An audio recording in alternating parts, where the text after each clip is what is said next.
Welcome back into the early line. Time for a little NFL news and notes as we get set for Week 17 in the National Football League. And let's start with the Texans, Joe. We saw for Week 16, Tank Dell, very serious injury sustained their season ender. So for D'Amico Ryans and the crew, they're looking to build forward, keep their playoff aspirations moving in the right direction. Welcome in Deontay Johnson, who showed a bit of promise earlier this season with the Panthers, went across to the Ravens, where it really didn't work out in favor, but certainly bolsters their wide receiving room stock.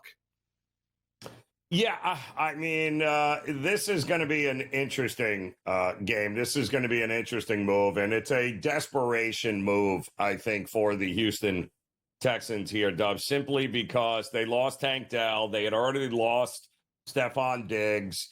They were so ridiculously successful early in the season that they won enough games in that terrible division that they were going to make the playoffs. They've known it for weeks. The problem is they seem to be getting worse and more hurt.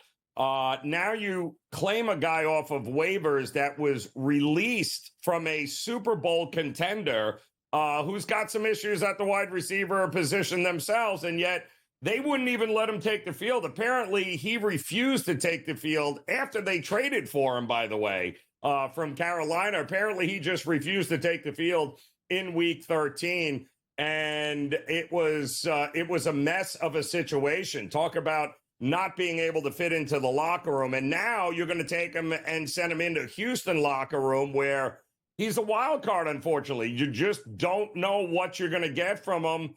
He's either going to help them and he's going to keep his mouth shut and the guys in the locker room can control him, or it's just going to be an unmitigated disaster, at which point the Texans should be strictly fade from here on out. Yeah, a bit of a risk the Texans just have to take, and we'll get to see them out on the field Wednesday afternoon. They will be playing host to the Baltimore Ravens, that high-flying offense led by Lamborghini Lamar Jackson. The Pittsburgh Steelers could be getting set to welcome the return for George Pickens, star-wide receiver, and it looks like they really have missed Pickens, getting it vertical, getting them downfield. They've dropped their last two, and they're going against the reigning champs, the Kansas City Chiefs. Yeah, well, this should be an interesting one as well, but they need him. They have absolutely no vertical threat. Defenses know it, and what they have done is made Russell Wilson very one-dimensional, Dubs, and when you do that, yeah, that's not exactly the best thing to do if you are the Steelers. You need Pickens. You need secondaries to worry about Pickens.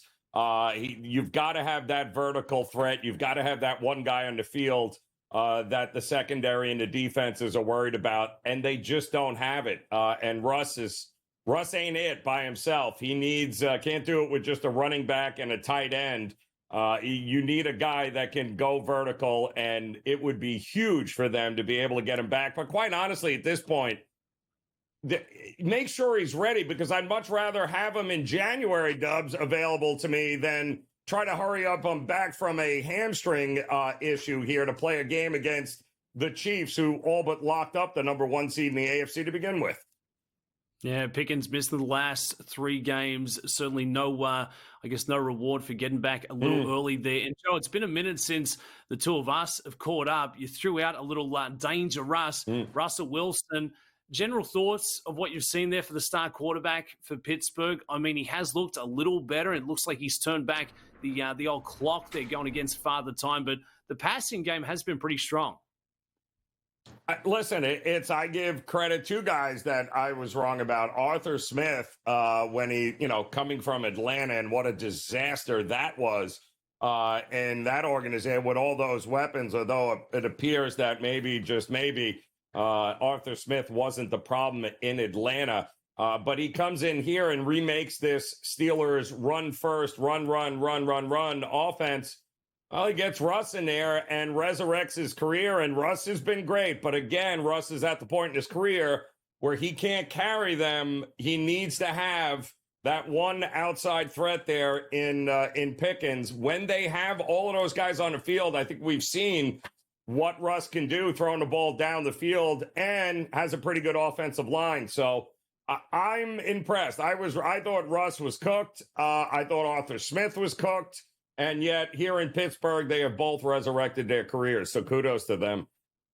Yeah, well done. I'll put the hand up there as well. I still think he's going to be prone to a big lapse at a critical point, and I think it's going to be in a playoff game. But time will tell. Let's turn it to a little Monday Night Football. Things go from bad to worse for San Francisco and head coach there, Kyle Shanahan. The big news coming across, star left tackle Trent Williams now set to miss the remainder of this season, just a day after officially being eliminated from the playoff race. Yeah, no, just, I mean, terrible. How they lost to Miami was actually pretty embarrassing as well. But the season's over, and we know this. So why in the world would you try to get him back here? He was obviously the anchor to that offensive line. They have no running backs. Everybody is hurt. It's been just one of those. It's been one of those seasons, Dub, unfortunately, where as much talent as they have had, the injury bug caught them this year, and that's it. There's just certain things you can't overcome, and the entire season they lost a lot of games they shouldn't have lost. They gave up a lot of leads in the fourth quarter.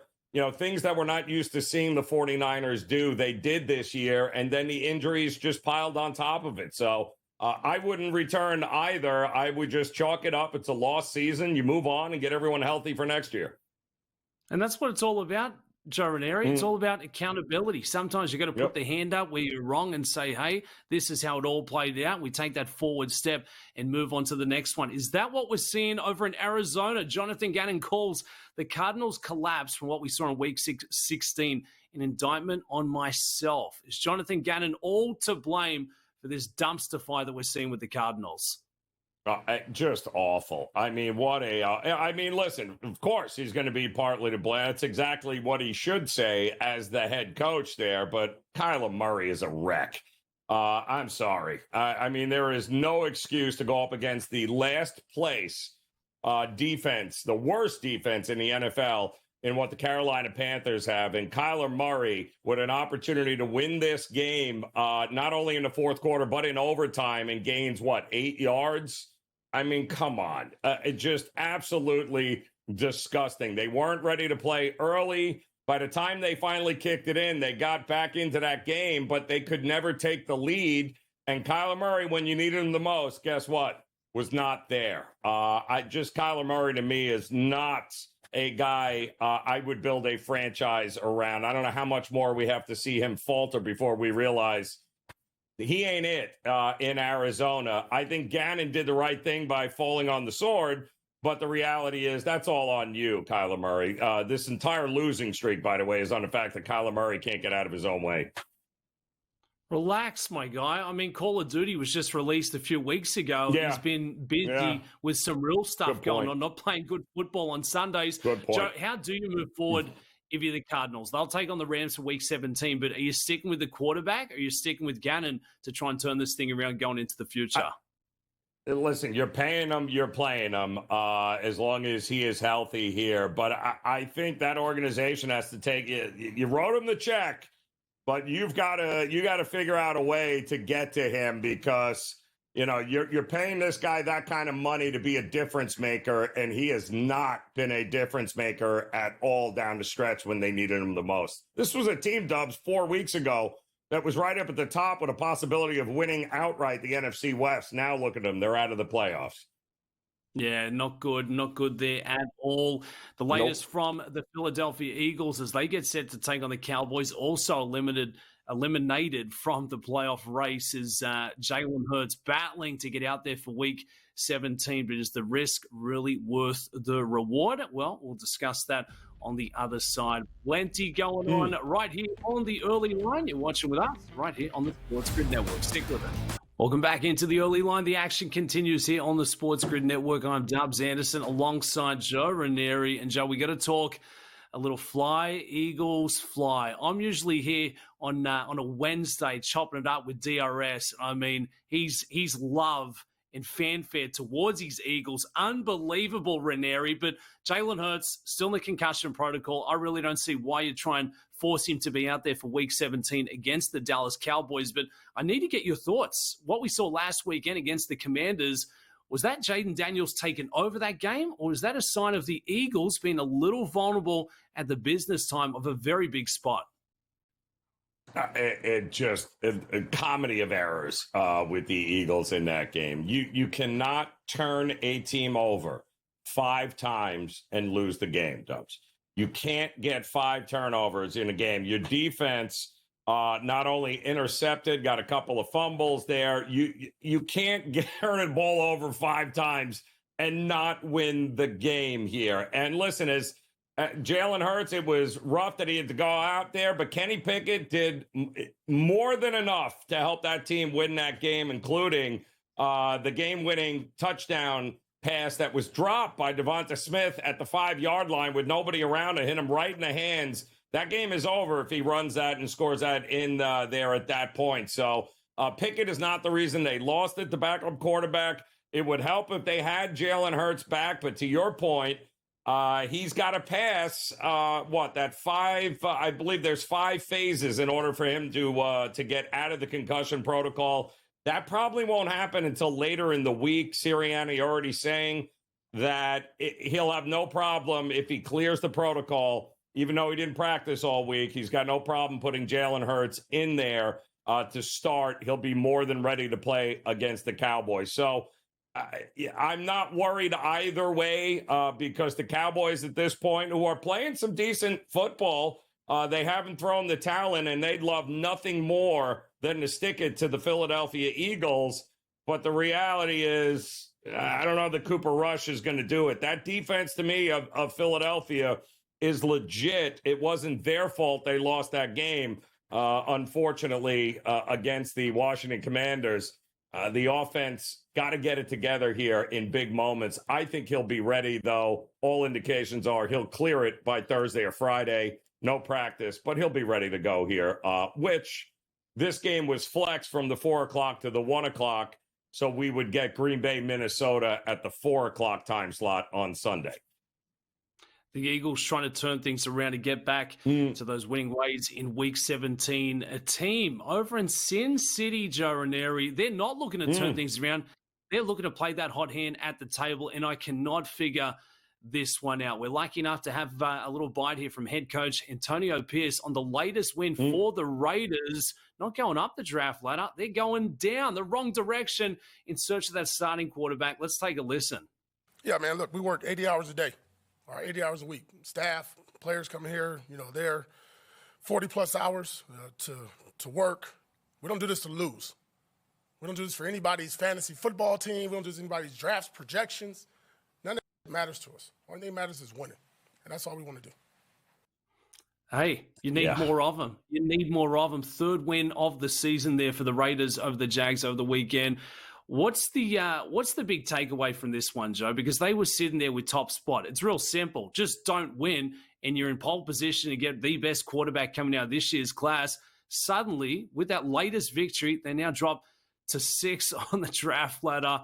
Are we winning? Are we tanking? What do you take away from those words? I mean, that's a huge swing, that win there, with a couple of weeks left to go, because they had pretty much would have locked up, and they had, I believe, before the game, a 35% chance at the number 1 pick. But now that they won the game, they have a 1% chance to get that number 1 pick. And that is a big difference, especially for the game-changing quarterbacks that are available here in this draft, especially Shedeur Sanders. So, but the Giants are sitting in the driver's seat, and it goes to show you, and we do this every year, right? Players don't quit. They don't tank. Organizations may want to tank, but players won't. They don't go out there putting it all on the line to lose games. He's right, but my goodness, right place, right time, because that Jacksonville team is just awful on so many levels. Yeah, and I cannot believe I was buying in early on the Jags. A couple of big futures tickets, Joe, just didn't work out for Trevor Lawrence and the lads over there in Jacksonville. I don't know. I mean, you've got a chance to turn around your organization, get one of the hottest prospects, and this is the result. But you highlighted the point, Joe. These are still high-octane athletes. There's a lot of juice in the room, but they're not going out there with the game plan of not trying to win every single quarter of every single matchup. If ownership and management want to step in, we're going to see it earlier in the week. They're going to be saying, hey, starting quarterback, starting wide receiver, he's out for the rest of the year. Now let's see how you do on Sunday afternoon. Yeah. No, they are. I mean, listen, the Giants right now are in the driver's seat with 2 wins, right? 2-13. And let's be honest here. They're going to be rolling out either Drew Lock. Well, they'll be rolling out Drew Lock because they're paying him here. But this is a team that is just absolutely awful. They got to play the Colts and the Eagles. And even as currently constructed, I don't see them beating the Colts or the Eagles. Neither of those 2 teams are going to roll over for the Giants. New England was the other big benefactor here because of their loss to Buffalo. Well, now they're right behind the Giants. And if the Giants are somehow stupid enough to win one of those last 2 games, well, the Patriots could very well take over that spot here. They got the Chargers and another one with the Bills, which might mean absolutely nothing in Week 18. And they played them pretty hard in Orchard Park, didn't they, this past week? Yeah, they absolutely do. They showed up with the boots absolutely laced. Yep. We've got 6 teams, Joe, 3 wins or less. Who's the biggest standout for you going into Week 17 saying, head scratcher, how are they so bad from what you projected early in the year? Well, the Giants are just awful, but Tennessee looks to me like they quit. Just defensively, that was embarrassing what they did against Indy. They quit the mayonnaise, and that was it for my guy, Will Levis. Wild team. After a quick break, we'll be back here on the other side. More on the early line. Welcome back into the early line. Dubs Anderson, Joe Raineri getting you up to speed with the Tuesday tip-off, the afternoon slate. Plenty of action, plenty of storylines. And we're getting set for 2 games in the NFL on Christmas Day. What more could we ask for, Joe? Well, I asked for a little more, and we've absolutely got it. Beyonce performing at the halftime break. The Ravens taking on the Texans over at NRG Stadium. And for me, this is going to be absolutely must-see, but also for star quarterback Lamar Jackson. He's telling us, Joe, that he doesn't care what's going on in this game. He's apologized to his head coach. He is going to be out there watching Beyonce putting on a live show for the ages. Big takeaways, big thoughts on this one. Would you be doing the same, Joe? Is Beyonce even still performing? Like, what are you talking about, Lamar? Like, seriously? Like, what is this? Is this like 10 years ago? Is it like 2000? What are we doing here? Like, you haven't seen the fact at this point that you've never seen Beyonce in concert is a little head scratching. Is it not, Dubs? Like, where you been, dude?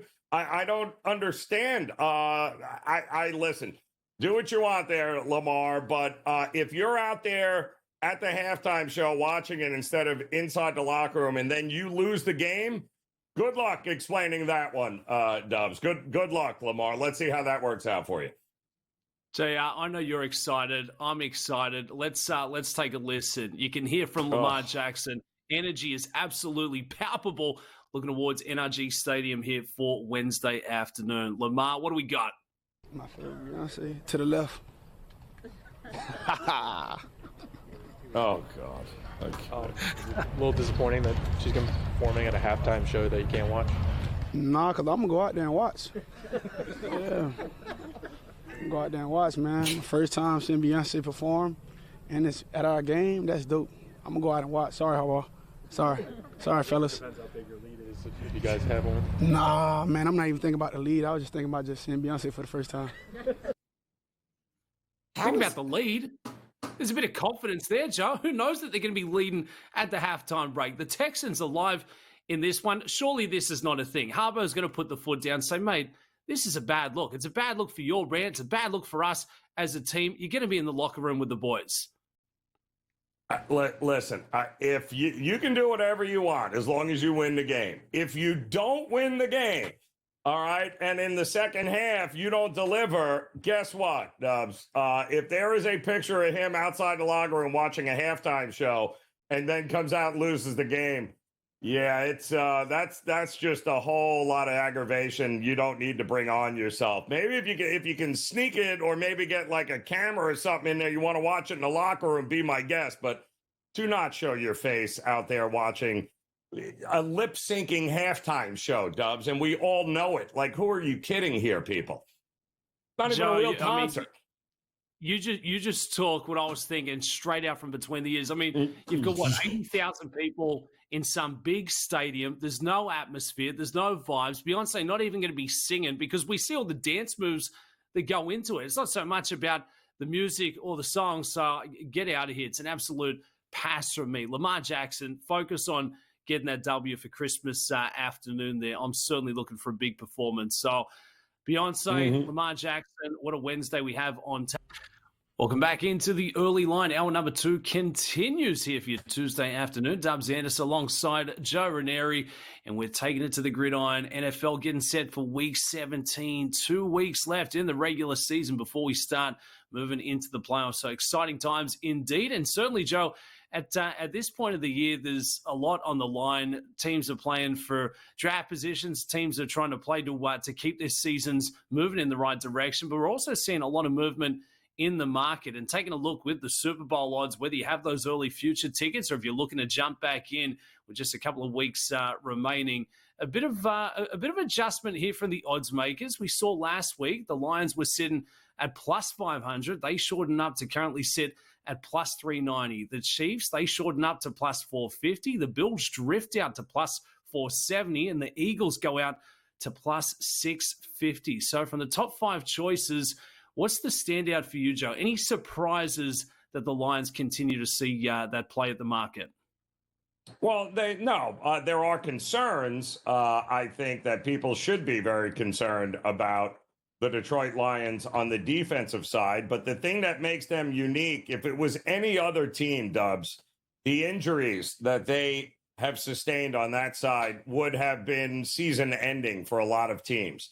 But not when you can drop 40-plus points in a game on any other defense. And that means you're basically, even if your defense gives up 30, your offense is always going to give you a chance to win. It makes it much harder in order to do it. But the possibility is there, and they've shown it time and time again that even though that defense is suspect now, the fact that you can drop 35, 40 points a game on other quality defenses, that means you got to be taken seriously. You can absolutely win this thing. Offense wins, right? We'll see, though. It's vitally important for them to keep that home field, and the road to the Super Bowl has to go through Detroit there, Dubs. And if it does, they are without a doubt and should be your favorite. What if it doesn't, Joe? Devil's advocate. What if it runs through Arrowhead? We've seen time and time again. The Kansas City Chiefs, you look at their record, it's fantastic on paper. They managed to win these close, nail-biting, rock fight style of games, and they're sitting as the second choice at plus 450. Do we just buy in on the class factor? They've won the last 2. They're going to figure out a way to win a third? Well, they pretty much locked up that number 1 seed in the AFC. So Buffalo, if they're the second choice, is going to have to go to Arrowhead and beat Kansas City. Buffalo would have liked it to go through Orchard Park, where they haven't lost a game in forever. But if you're going to represent the AFC, you're going to have to beat Kansas City in Kansas City, because I'm fairly certain they pretty much have locked up with that win against Houston, that number 1 seed, which means somebody's got to beat the Chiefs in Arrowhead if they're going to the Super Bowl. And Detroit, same way. And the reason I say that in the NFC, Detroit, it's got to go through Detroit. Let me reiterate that. It's got to remain the number 1 seed indoors.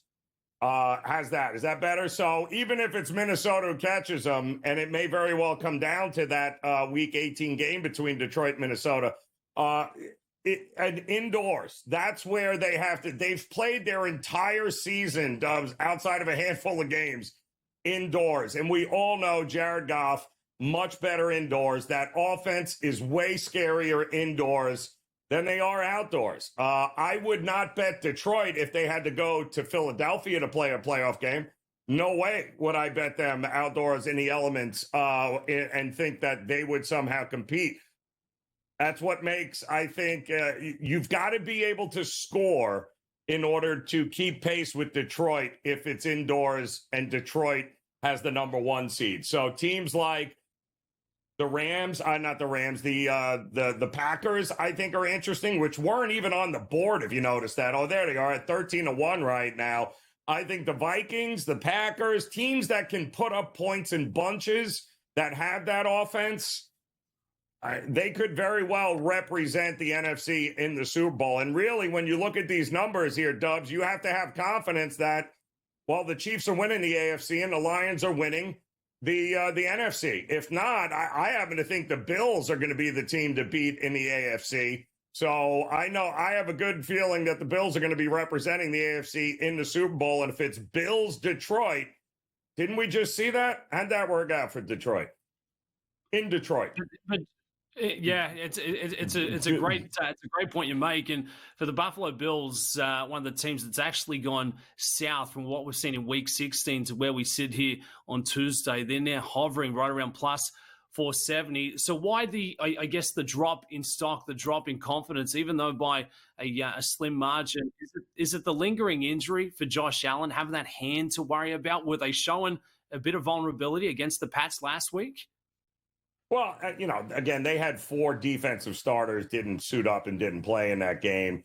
It's the Patriots. It's a division rival. It was -6 degrees with the wind chill. At one point, he said he couldn't even, he got hit on his funny bone and his elbow, Dubs, and he was on the sideline and couldn't feel his arm, couldn't feel his hand, couldn't feel anything. He said it was the weirdest thing, and they were trying to get blood flowing back into the arm there. But that's the conditions that you're dealing with here. On a fast track, Buffalo to me is going to lock up the number 2 seed. I would imagine they'll get the number 2 seed here, barring anything crazy. They will handle business against the Jets. They'll handle business against New England. They'll have the number 2 seed, and then it's a collision course. We're going to get Kansas City and Buffalo once again battling to see who represents the AFC in the Super Bowl. It really feels like it's going to be a battle of the heavyweights, and the odds board absolutely reflective of that. If you're jumping into play at the FanDuel Sportsbook, Detroit Lions sitting as the shortest price at plus 390. Dan Campbell, Jared Goff, Amon-Ra, St. Brown. You get them on a fast track, as you highlighted, Joe. It is going to be an absolute track meet, like watching Usain Bolt cruise up the 100-meter dash. The reigning champs, they're looking to make it 3 straight, and the Bills, Josh Allen doing everything in his power to get them across the wire. Joe, real simple. Chalk or long shot? Who's winning this year's Super Bowl? Is it all about the top 4? It's very hard to look past them, Dubs. It really is. I love the chalk, baby. I love the chalk. I love Tuesdays. Actually continues on the other side. On the SportsGrid Network. Welcome back into the early line. Happy Tuesday here on the SportsGrid Network. I'm Dubs Anderson. That is Joe Raineri, and you have one more sleep before we hit a little holiday football, holiday hoops. So let's stick with the NFL. And I tell you what, there's still plenty of great markets at the FD Sportsbook. Taking a look at the AFC, we know the divisional leaders by now, Joe. Chiefs, Bills, Steelers, Texans. But I'm more interested here in the wildcard standings. The Ravens sitting at 10-5. Chargers with a big win in Week 16 over the Denver Broncos for Thursday Night Football. The Broncos still with a very good chance of making a nice return into the playoffs. And then you've got the Colts, Dolphins, and the Bengals still with a very slight chance of making their forward step. So let's take a look at the wildcard contenders. How big was that performance for the Chargers last Thursday night? It's huge. It was a much-needed win, and now all of a sudden where it's the Broncos that have to be a little bit concerned here. Their schedule is not exactly easy to finish the season here, and all of a sudden with the Chargers, that win there preventing the Broncos from locking up the playoff berth. Boy, oh boy, I mean, now all of a sudden the Dolphins, the Bengals, even the Colts are still alive in this thing because, well, let's face it, the Bengals have who? Cincinnati this week that they're going to have to deal with. And then they don't exactly finish the season off in great fashion because they got to take on Kansas City. So the Broncos and what this version of the Broncos we've seen offensively over the last 2 to 3 weeks doesn't exactly exude confidence here. And Now you've got the Miami Dolphins who got to take on the Browns and the Jets. The Colts have the Giants and Jags. And boy, just like that, the Bengals and Chiefs games, if they go 0-2, it's going to be very interesting to see what happens and who ends up getting that final wild card spot. Because right now, Denver, they just have to win and they're in. But those are not two easy games for the Denver Broncos, the Bengals, and the Chiefs. Yeah, it's going to be very tough going into Cincy and then taking on the Kansas City Chiefs, the reigning champs. I guess what would bode well in their favor of the Chiefs decided to not play some of their starters in that final week would really give the Broncos a big chance. What do we make of the Chargers? You know, we talked a little Thursday night football. That was a big performance, come from behind there in the second half. Justin Herbert, when he wants to take the result into his hands, he can absolutely get it done. He looks to be one of the best quarterbacks. But when he's not on, they go a little missing. They get a little stagnant. They struggle to get it downfield. But is this a team that could actually, trouble some of the big contenders coming out of the division? I mean, out of the conference, I should say, in the AFC? It is interesting, this Chargers team, is it not? Because we know the schedule was certainly not the hardest early on in the season, and basically they did what they had to do, right? They ended up winning games. The defense was dominant. It allowed Herbert to get healthier from the preseason injury he had with the foot. But now, of course, he's still banged up, dealing with a leg injury there. But the Chargers, when they lost Dobbins, became a different offense here. They are still very dangerous. I think they're very well coached. And anytime you have Justin Herbert in a winner-take-all situation, it's kind of hard, Dubs, not to give them a puncher's chance to get it going here. So I worry about their defense, but the Chargers on any given day can beat anybody here with Justin Herbert under center. And Joe, no surprises, wildcard standings, Ravens, Chargers, Broncos, but it's the Ravens who are actually sitting there as the third shortest price amongst the AFC contenders. This is not a team that you'd want to square off against going into to week one of the playoffs. No, very dangerous there altogether. And boy, I got to tell you, there's, it's either going to be Steelers 3 or Ravens 3, Steelers 5, so on and so forth. But really, the Chargers locked in. Will the Broncos be able to get a win to be able to get in here? If not, we could see some chaos. But right now, you got to like a team with 2 weeks left to go that controls their own destiny, and that is what the Broncos do. I got to see a little bit more, though, from Bo Nix here down the stretch, and it starts this week. He's going to have to go toe-to-toe with one of the best there in Joe Burrow. We'll see if he can get it done. I love him, Joe. I think he's got that quiet dog about him. I think the Broncos priming up for a big one coming into week 17. If it's all about the Bengals and Joey B, could he be putting himself in line for a late run towards the MVP? Yep. We'll discuss on the timeout. We'll meet you back here on the other side. You're watching the early line. Welcome back into the early line. Hour number 2 continues. We're having a couple of laughs. We're having good times. It's one more sleep. I've already, stuffed the old stocking, if you will. Joe, what does Christmas Eve look like for yourself and the Raineri household? Back in Australia, it's a big thing. Everyone heads to the local boozer, the local pub to put a couple down. Are you taking it easy? Are you firing off tickets? What's on the plans for tonight?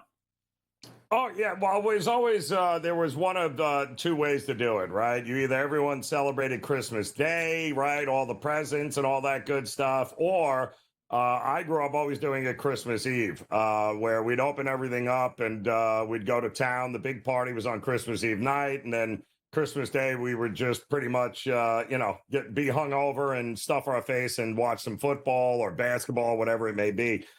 So that's pretty much on par with what it's going to be like here tonight. I got a couple of locations I got to go to. And as a matter of fact, I will be hitting the liquor store before it's all said and done here today, Dubs, because I can't come in empty-handed. You know how that goes. Mostly because I want to make sure they have something I like to drink there. But that's the plan here today, Dubs.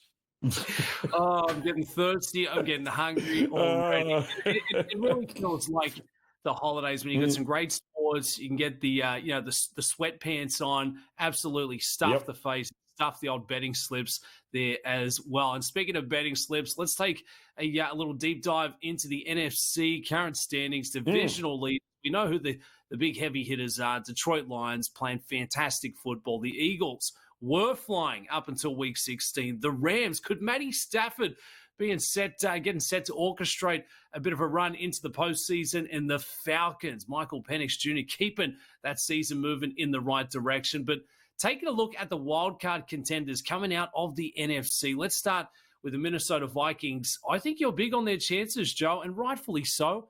13-2 for their season, but they're still not getting any buzz. Yeah,